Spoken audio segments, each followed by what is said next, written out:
આજે 28 દિવસથી અનશન આંદોલન અમારું ચાલુ છે। 12 તારીખથી 12/2/2023 અમારું અનશન આંદોલન ચાલુ છે। આજ દિવસ સુધી કોઈ તંત્રએ અમારી કોઈ તપાસ કરી પણ નથી અને અમારી કોઈ ધ્યાન દોરી નથી।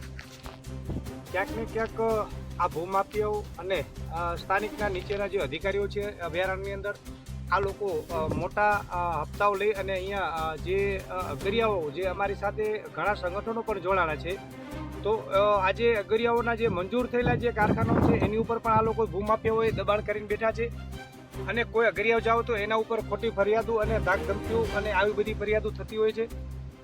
જે માલધારી જે અમારા ઊંટના જે અમુક જે ચેરની વાત કરીએ તો એ પણ એ લોકોએ ચેરના ખોદ કરી અને કાઢીને અને બધું નુકસાન ઘણું કરી નાખેલું છે।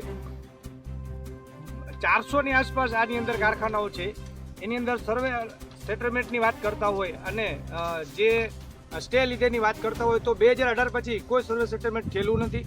આ લોકો ખોટા ગુમરાહ કરી રહ્યા છે। એની અંદર નીચેના જે અહીંયાના અભયારણ્યની અંદર ડીએફઓ ગઢવી સાહેબ અને આરએફઓમાં આડેસરથી મોદી સાહેબ આ અને એક ગાર્ડ છે બેનશ્રી, આ લોકો મોટે પાયે જેને કહેવાય કે કરોડો રૂપિયાના હપ્તા લે છે। આ જગ્યાએ ન્યાય તો ચોક્કસ જ મળશે। પહેલો તો હું એ કહું કે ભાજપ સરકાર કે કોંગ્રેસ સરકાર કે આમ આદમી પાર્ટી, અમે માત્ર ભૂમિવાળા એકે ઉપર એવું જોડાવા માંગતા નથી ને જોડાવાના પણ નથી। અમે એક સરફમાં સરફ માત્ર ભૂમિ કચ્છની જેટલી ગૌચર છે, અભયારણ્ય છે, એને બચાવવા માટે ઠેઠ ઠેઠ લડતા રહેશું।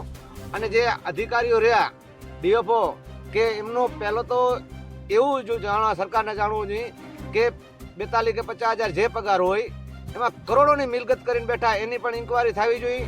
અને આ ભાજપ સરકારની અંદર કે જ્યાં જ્યાં ભૂમિ ગૌચર કે આ દબાણ છે એ ખુલ્લો કરાવવો જોઈએ તાત્કાલિક ધોરણે।